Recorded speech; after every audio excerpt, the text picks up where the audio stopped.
कमी की गई है, 18 रुपए पेट्रोल सस्ता किया गया है। और इसी सारी सूरत हाल पर बात करने के लिए इस वक्त साबिक वजीर खजाना शौकत तरीन साहब हमारे साथ मौजूद हैं। बहुत शुक्रिया शौकत साहब आपके वक्त का। किस तरह देखा आपने इस हुकूमत के फैसले को? पहले तो हुकूमत का फैसले पे तो मैं आऊंगा, लेकिन जो तमीज जो हमारे प्राइम मिनिस्टर ने बांधी, ये जो मईशत हमें दी गई थी वो तो बिल्कुल बर्बाद मईशत थी और हमको उसको संभालना पड़ा। तो इनसे पूछा जाए कि आपके अपने इकोनॉमिक सर्वे में, जिसमें आपने ही मई में उसको इशू किया है, आपने लिखा कि पिछले 17 साल में सबसे ज्यादा जो बेहतर इकोनॉमिक ग्रोथ थी वो पीटीआई की हुकूमत की थी। तीसरे साल में 5.74 और चौथे साल में तकरीबन 6%। और उसमें हर शोबे में रिकॉर्ड जो थी वो ग्रोथ थी, जिसमें एग्रीकल्चर भी रिकॉर्ड थी, इंडस्ट्री भी रिकॉर्ड ग्रोथ थी, उसके बाद आपकी सर्विसेज भी थी, एक्सपोर्ट्स जो थी रिकॉर्ड ग्रोथ थी, रेवेन्यू में रिकॉर्ड ग्रोथ थी, फसलें जो हैं वो ग्रो कर रही थी, रेमिटेंसेस में रिकॉर्ड। तो ये मतलब इस किस्म के गलत जो एक किस्म के फिगर्स दे के ये प्राइम मिनिस्टर किसको बेवकूफ बना रहे होते हैं यार। इनको मालूम होता है कि नंबर्स असल में क्या है, लेकिन क्योंकि इनकी अपनी क्रेडिबिलिटी से खराब होती है, बिकॉज अपने दस्तखतों से इन्होंने इकोनॉमिक सर्वे छापा था। पहली बात तो ये। दूसरी बात इन्होंने की कि जो IMF का प्रोग्राम इन्होंने हमें बहुत सख्त दिया। अरे हमने अगर सख्त दिया तो आप उसको छोड़ देते, आप नया प्रोग्राम कर लेते इनके साथ। आपने उसी प्रोग्राम को आगे लेके गए और 9 महीने आगे कर लिया, आपने एक्सटेंड कर दिया। और फिर उसमें जो शराइत हैं वो तो हमारी जो शराइत थी उससे कहीं ज्यादा सख्त हैं। आपने जो एक्सेप्ट की हैं वो कहीं ज्यादा सख्त हैं। और फिर आपने ये कहा कि 20 से 25 साल पहले कई ममालिक जो हैं वो IMF से निकल गए हैं और हमें भी अपने पैरों पे खड़ा होना चाहिए। बिल्कुल, बहुत अच्छी बात कर रहे हैं। ये प्रोग्राम तो आप लोगों ने किए हैं, सारे के सारे 21 प्रोग्राम है 22 में से। तो आप 21 प्रोग्राम जो किए हैं आपस में पीपल्स पार्टी ने और आपने, उस वक्त क्यों नहीं आपको ये वो ख्याल आया कि आप अपने पैरों पे खड़े हैं और इस प्रोग्राम से निकलें और कोई माशी तरक्की ऐसी करें कि हम एक किस्म से हमें मांगना ना पड़े फिर से। तो मैं ये कहता हूँ कि ये चीजें ऐसी क्यों करते हैं, ऐसी पॉलिटिकल स्टेटमेंट्स क्यों देते हैं, इससे इनकी अपनी क्रेडिबिलिटी खराब होती है। अब बात आई कि पेट्रोल और इसके ऊपर आपने जो भी बात की, देखें इन्होंने जब हम छोड़ के गए हैं तो उस वक्त जो ब्रेंट की जो क्रूड की जो प्राइस थी वो $99 पर बैरल, आज की डेट में $97.5 पर बैरल है। इसका मतलब है जब हम छोड़ के गए उससे सस्ता है इस वक्त पेट्रोल। अगर सस्ता है क्रूड तो ये मुझे बताएं, 100 रुपया इन्होंने बढ़ाई है पेट्रोल की प्राइसेस पर लीटर और उसमें हमें 18.5 रुपए वापस दे दिए इन्होंने। और दूसरा जो डीजल है वो इन्होंने 130 रुपए बढ़ाई है और 40 रुपए वापस दे दिए। तो मैं इनसे पूछना चाहता हूँ, ये चपत किसको लगा रहे हैं आप? ये आप अवाम को क्यों धोखा दे रहे हैं कि आपने बहुत बड़ा उनको परेशान कर दिया? तो शौकत साहब, क्या ये पॉलिटिकल गिमिक है या फिर ये वाकई को रिलीफ देने की कोशिश थी?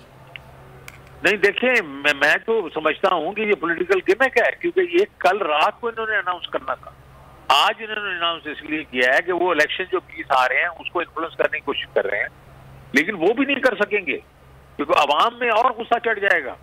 100 रुपया तुम मेरी जेब से निकालते हो और मुझे वापस 18 रुपए दे देते हो। तुम मेरे से जेब से 130 रुपए निकालते हो, मुझे 40 रुपए दे देते हो। हालांकि इंटरनेशनल प्राइसेस जो हैं वो वापस आ चुकी हैं उस लेवल पे जहां हम छोड़ के गए थे। तो इनको वाकई बहुत कुछ समझाना पड़ेगा अपने अवाम को कि ये उनके साथ ये क्यों ये इसका चूरन बेच रहे हैं। और मेरा नजदीक ये इनको जाना चाहिए रशिया के पास, तकरीबन 40 रुपए पर लीटर वहां से इनको मिल सकता है। ये अपने रेवेन्यू बढ़ा के उसमें से 300-400 अरब रुपया जो है वो अवाम, जो गरीब अवाम को सब्सिडीज दें, ताकि प्राइसेस जो हैं ये कम से कम जो है 70-80 रुपए जो है वो नीचे लेके जाएं अगले एक डेढ़ महीने के अंदर अंदर, क्योंकि लोग बहुत पिस गए हैं और महंगाई बहुत हो गई है इसकी वजह से। सही। तो शौकत साहब, अभी जो नजर आ रही है इकोनॉमिक स्लो डाउन की पॉलिसी को गवर्नमेंट लेके चल रही है, आपके ख्याल में इस पॉलिसी के साथ ये इन्फ्लेशन को कंट्रोल कर लेंगे, चीजों को संभाल लेंगे? देखिए जी, इन्फ्लेशन इस वक्त जितनी ऊपर जा रही है, अगर इनके ख्याल में ये थोड़ा सा जो इन्होंने रिलीफ दिया है उससे इन्फ्लेशन नीचे आ जाएगी, वो बिल्कुल नहीं आएगी। क्योंकि आपको मालूम होना चाहिए कि इन्होंने 2 चीजें और कर दी हैं 1 जुलाई से, और वो है 47% इन्होंने जो है वो इलेक्ट्रिसिटी की प्राइसेस बढ़ा दी हैं और 45% गैस की प्राइसेस बढ़ा दी। उसका तो इम्पैक्ट अभी आया ही नहीं। वो जब आएगा तो आप जो 21.32 की जो इन्फ्लेशन है वो आप देखेंगे किधर जाता है। और ये थोड़ा सा फर्क इन 2 चीजों से फर्क भी पड़ेगा पेट्रोल डीजल से। लेकिन इन्फ्लेशन जो है, जो इन्होंने कही है कि पूरे साल की इन्फ्लेशन 11.5% जो औसतन होगी, वो स्टेट बैंक ने कह दिया 18 से 20% होगी। और ये जो चीजें प्राइसेस और बढ़ेंगी। और इसके बीच में और चीज मैं आपको बताना चाह रहा हूँ कि हमने 9 महीनों में जो पेट्रोलियम लेवी के पद में 135 अरब रुपया इकट्ठा किया था, इनको 855 बिलियन इकट्ठा करना है। ये 50 रुपए से भी ज्यादा जाएगा ये पर लीटर। आपका देखेंगे अपना ये जो है पेट्रोलियम लेवी, जब वो लगेगी तो वो आपका ख्याल में कीमतें नीचे आएंगी, कीमतें नहीं आएंगी। और ये जब कीमतें नहीं नीचे आएंगी तो लोगों को रिलीफ नहीं मिलेगा। और ये है इंटरेस्ट रेट जो काइबोर इस वक्त 18% पे चला गया है, तो 16% पे चला गया है। जो आप सिचुएशन बता रहे हैं इस तरह तो फिर ये प्राइसेस नीचे आएंगी ही नहीं। भले इंटरनेशनली मार्केट में तेल सस्ता हो जाए, हमें महंगा ही मिलेगा क्योंकि हमारा मुआहदा हो चुका है, हमें लेवी लगानी है, तो ये रिलीफ आवाम को तो मिलेगा ही नहीं। फिर देखें, ये तो मैं आपको बता रहा हूँ, अभी इन्होंने इसलिए कर दिया कि इन्होंने पेट्रोलियम लेवी को अभी दरमियान में तो नहीं बढ़ाना था महीने के, ये तो बढ़ाएंगे 1 अगस्त को। तो इन्होंने बढ़ाना ही बढ़ाना है इनको। तो अभी इन्होंने जान के ये गिमिक्री की है कि इलेक्शन की खातिर। अब वो बात बिल्कुल आप ठीक कर रही हैं। लेकिन अगर फर्ज करें पेट्रोल प्राइसेस गिर जाती हैं, जिस तरह 97 है उससे गिर के $60 65 पे चली जाती हैं, 70 पे चली जाती हैं, तो फिर उसमें जाहिर है इसमें कुछ रिलीफ मिलेगा। लेकिन मैं ये कह रहा हूँ कि बाकी चीजों की प्राइसेस क्योंकि इतनी है, इलेक्ट्रिसिटी की बढ़ गई है, गैस की भी बढ़ गई है, और उसके बाद आपकी इन्फ्लेशन जो ओवरऑल जो है वो नीचे आते आते आएगी, तो कॉस्ट ऑफ जो फाइनेंस है वो भी बढ़ जाएगी। तो आपका ये जो इन्फ्लेशन को नीचे आते हुए टाइम लगेगा। सही नहीं तो इसमें शौकत साहब एक बात मुझे समझाइएगा कि इंटरेस्ट हम ये देख रहे हैं, इंटरेस्ट रेट बढ़ता जा रहा है, इकोनॉमिक एक्टिविटी स्लो डाउन का हमें नज़र आ रही है, हो गई है।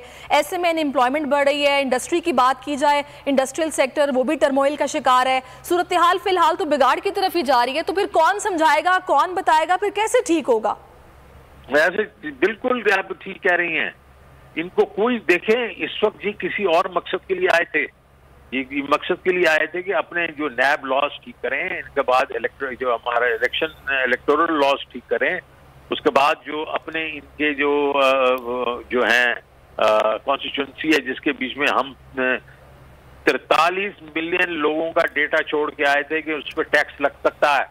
हम ये इनको कह के आए थे कि जी जो आपके 9 मिलियन जो आपके रिटेलर्स हैं उसके ऊपर हम इलेक्ट्रॉनिकली जाके उनसे टैक्स कलेक्ट करेंगे। ये सब इन्होंने रोल बैक कर दिया सारा चीज। तो ये उन चीजों को प्रोटेक्ट करने आए थे, बिकॉज ये इनकी कॉन्स्टिट्यूंसी है। इनका काम ये इसलिए नहीं आए थे कि इकोनॉमी को ठीक करने आए थे। इसको ठीक करने के लिए एक ही रास्ता है बीबी, और वो है ये इलेक्शंस करवाएं, अनाउंस करें, एक आपकी इंटरिम गवर्नमेंट आए, उसके बाद इलेक्शन हो, और एक रिप्रेजेंटेटिव गवर्नमेंट जब आएगी वो डिसीजन लेगी जिस तरह हम लोगों ने डिसीजन लिए थे। सही नहीं तो इसमें मुझे ये बताएगा शौकत साहब के सारी सिचुएशन में दरमियान में हमने ये भी सुना था कि इमरान खान की पॉलिसीज इनको बेहतर लगने लगी हैं और राब्ता रशिया से कर लिया गया है तेल की खरीदारी के लिए। तो क्या वो मामला भी वहीं पर रुक गया, उसको आगे नहीं बढ़ाया गया? फिर जी देखिए, वो डरते हैं ना अमेरिका से, ये नहीं करेंगे रूस के साथ कभी वायदा, क्योंकि ये अमेरिका से डरते हैं। वरना इन्होंने CNN पे आपको पता है बैकी एंडरसन के सामने जो हमारे फाइनेंस मिनिस्टर ने कहा, और जब उसने कहा कि भाई तुम रूस से क्या क्या लेना चाहते हो या ले सकते थे, उन्होंने कहा एक तो वीट है और एक ऑयल है। ऑयल के ऊपर तो सैंक्शन हैं। उसने कहा तो वीट पे सैंक्शन नहीं है तो ऑयल पे किधर से सैंक्शन हो। उसने ये शर्मिंदा हो गया। तो कोई सैंक्शन नहीं है, सिर्फ अमेरिका जो है वो कह चुका है कि रूस के साथ आपने कोई ताल्लुक नहीं रखना। तो ये उससे नहीं लेंगे। हालांकि इंडिया ले रहा है, बांग्लादेश ले रहा है, अभी तो श्रीलंका भी ले रहा है, तो ये हमें और बहुत ममालिक है जो रूस से ले रहे हैं सही तेल। अच्छा, इसमें शौकत साहब हम ये भी मिफ्ता इस्माइल के मुताबिक कि अगर ये लोग रेट ग्रोथ का 6% दिखा रहे हैं IMF को, तो इस तरह तो फिर ये उनको और मौका दे रहे हैं कि भाई आप अवाम पर मजीद टैक्सेस लगाइए और मामलात को इस तरह देखें। ग्रोथ अगर 6% दिखाई जा रही है, नहीं 6% तो नहीं है, 5% की बात कर रहे हैं बेसिकली, लेकिन 5% तो हो गई नहीं ना। इनकी ग्रोथ रेट जो है अगर 2 से 3% हो गई तो वो भी बहुत बड़ी बात है, मैं तो उसको भी नहीं देख रहा हूँ। तो इनकी जो ग्रोथ होगी वो बहुत नीचे होगी, और ये इसलिए नीचे होगी कि आप मुझे बताएं ना, अभी तो फैक्ट्रियां बंद होना शुरू हो गई हैं। आप जिस वक्त 16% अभी रेट है काइबोर और वो 19% पर लोग बोरो करेंगे, या अब ये रेट चला जाएगा कोई 18% 20%, क्योंकि अगर इन्फ्लेशन आपकी 22-24% होगी तो आपका जो डिस्काउंट रेट है वो इतना नीचे नहीं रह सकता, वरना फिर ये है कि सेविंग्स जो है वो खत्म होना शुरू हो जाएंगे, कन्वर्जन होना शुरू हो जाएगी रुपए से डॉलर में।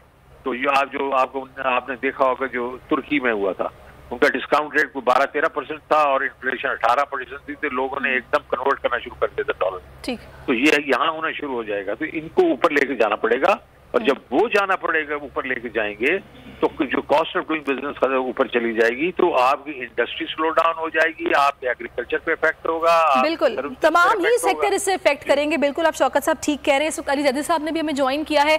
जैदी साहब, किस तरह देख रहे हैं आप इस गिमिक को? गिमिक ही कहा जाएगा कि 100 रुपए पेट्रोल की कीमत बढ़ाई और 18 रुपए कम कर दिया है इलेक्शन से पहले। देखें, इससे कहते हैं पॉलिटिकल गिमिकिंग, ये और कुछ भी नहीं है एक्सेप्ट अ पॉलिटिकल गिमिक। जैसे वो अच्छा है कि थोड़ी सी, लेकिन ये और कम कर सकते थे, नंबर 1। नंबर 2, ये फिर जो खान साहब कहते आए हैं कि इस मुल्क का जो सोल्यूशन है वो फ्री एंड फेयर इलेक्शंस में है, कोई इस तरह की इंपोर्टेड गवर्नमेंट ऑफ क्रुक्स में नहीं है, फ्री एंड फेयर इलेक्शन में है। आप मुझे बताएं ना, 20 सीटों में इलेक्शन हो रहा है तो उन्होंने पेट्रोल की कीमत आके कम कर दी है। पाकिस्तान में जब जनरल इलेक्शन होने जाएगा, जब एक हुकूमत के वुज़रा वेस्टेड इंटरेस्ट पे काम नहीं करेंगे और कौम के लिए काम करेंगे, ये बहुत सारी चीजें और हो जाती हैं। ये मुझे बताएं, ये बड़ा सिंपल मैं बात करना चाहता हूँ। हम 3.5 साल से रशिया से गंदम खरीद रहे थे, हम पे तो कोई सैंक्शन नहीं लगे। तो इनके अब जब हम तेल लेने गए या गैस लेने गए तो कौन सी सैंक्शन हो गई? तो बाकी जो सारी दुनिया ले रही है, जर्मनी पे लगा देना सैंक्शन जरा, ये फ्रांस पे लगा देना, EU के किसी पे लगा दें, छोड़े श्रीलंका हिंदुस्तान पे लगा दें, बांग्लादेश पे लगा दें। देखें, ये सिर्फ गवर्नमेंट है, ये उधर से इनकी डोरें हिल रही हैं, इनके फैसिलिटेटर्स यहाँ पे बैठे हैं। इन्होंने 3 महीने में जो तबाही की है इक्वल्स टू 60 साल की तबाही जो इस मुल्क में हुई है। ये इस तरह अगर आपने मुल्क चलाना ना ही चलाए ना, फिर इनसे नहीं तो आपके ख्याल में ये गिमिक जो खेला गया है, आपके ख्याल में अवाम क्या इसको उस तरह परसीव करेंगे जैसे उनको उनके सामने प्रेजेंट किया जा रहा है? आपको लग रहा है ऐसा?